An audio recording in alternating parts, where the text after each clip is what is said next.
ഈ വായ്നാറ്റം നമുക്ക് എങ്ങനെ ഒഴിവാക്കാം? വായ്നാറ്റം എങ്ങനെ ഒഴിവാക്കാമെന്നുള്ള ചോദ്യത്തിന് വായ്നാറ്റത്തിൻ്റെ കാരണങ്ങൾ ഓരോന്ന് അഡ്രസ്സ് ചെയ്തുകൊണ്ട് അതെങ്ങനെ സോൾട്ട് ചെയ്യാൻ നമുക്ക് നോക്കാം. മെയിൻലി ഒരു റീസൺ ടങ് കറക്റ്റായിട്ട് ക്ലീൻ ചെയ്യാത്തത് കൊണ്ടായിരിക്കാം. അപ്പോൾ ടങ് സ്ക്രൈപ്പർ ഉപയോഗിച്ച് ടങ് ക്ലീൻ ചെയ്യാം. അത് ഒരു പരിധിവരെ വായ്നാറ്റം കുറക്കും.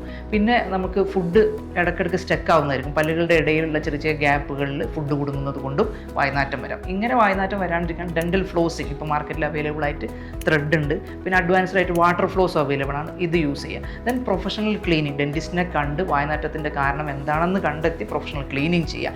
മൂന്നാമത് ധാരാളം വെള്ളം കുടിക്കുക. പിന്നെ നമുക്ക് ചില ഫുഡ്സുകളുണ്ട്, ഒനിയൻ, ഗാർലിക് അങ്ങനത്തെ കാര്യങ്ങളൊക്കെ ഉപയോഗിച്ച് കഴിഞ്ഞാൽ ഉടനെ തന്നെ വാഷ് ചെയ്യുക. ധാരാളം വെള്ളം കുടിക്കുക. പിന്നെ സലൈവ കുറയുന്നതാണ് ബേസിക്കലി ഇതിൻ്റെ റീസൺ. ഈ ഡ്രൈ മൗത്ത് ഒരു വായ്നാറ്റത്തിന് കാരണമാവും. ഈ സ്മോക്കിംഗ് ഡ്രൈ മൗത്തിൽ കാരണമാവും. അങ്ങനെ ഒരുപാട് റിലേഷൻ ഉണ്ട്. അതായത് ധാരാളം സ്മോക്ക് ചെയ്യുന്ന ആൾക്കാർക്ക് മൗത്ത് ഡ്രൈ ആവും. അതായത് ഉമിനീര് കുറയും. ഉമിനീര് കുറഞ്ഞാൽ സ്മെല്ല് വരും. അപ്പോൾ ഉമിനീര് കൂട്ടാൻ എന്ത് ചെയ്യണം? സ്മോക്കിംഗ് നിർത്തണം. പിന്നെ ഡ്രൈ മൗത്തിന് വേറെയും കുറച്ച് കാരണങ്ങളുണ്ട്. സലൈവറി ഗ്ലാൻഡ്, അതായത് ഉമിനീർ ഗ്രന്ഥി ചില ആൾക്കാർക്ക് പ്രവർത്തനം അത്ര എഫക്റ്റീവ് ആവില്ല. അപ്പോൾ അതിൻ്റെ കാരണം ഡോക്ടേഴ്സിനെ കണ്ടിട്ട് ചെയ്യാം. പിന്നെ മെയിൻലി ഇഷ്യൂ ഗട്ട് ഇഷ്യൂസ് ആണ്. അത് ജനറൽ മെഡിസിൻ്റെ ഡോക്ടറെ കണ്ട്, അതുപോലെ തന്നെ ഓറൽ മെഡിസിൻ്റെ ഡോക്ടറെയും കണ്ട് ഗട്ട് ഇഷ്യൂസും സോർട്ട് ചെയ്യാനുള്ള കാര്യങ്ങൾ കണ്ടെത്തി കഴിഞ്ഞാൽ ഒരു പരിധിവരെ എന്നല്ല 99% ഈ വായ്നാറ്റം ഡെൻറ്റിസ്ട്രിയിൽ ഇതിനെ ഹാലിറ്റോസിസ് എന്നാണ് അഡ്രസ്സ് ചെയ്യുക. ഇത് നമുക്ക് 99% നമുക്ക് ഒഴിവാക്കാൻ പറ്റും.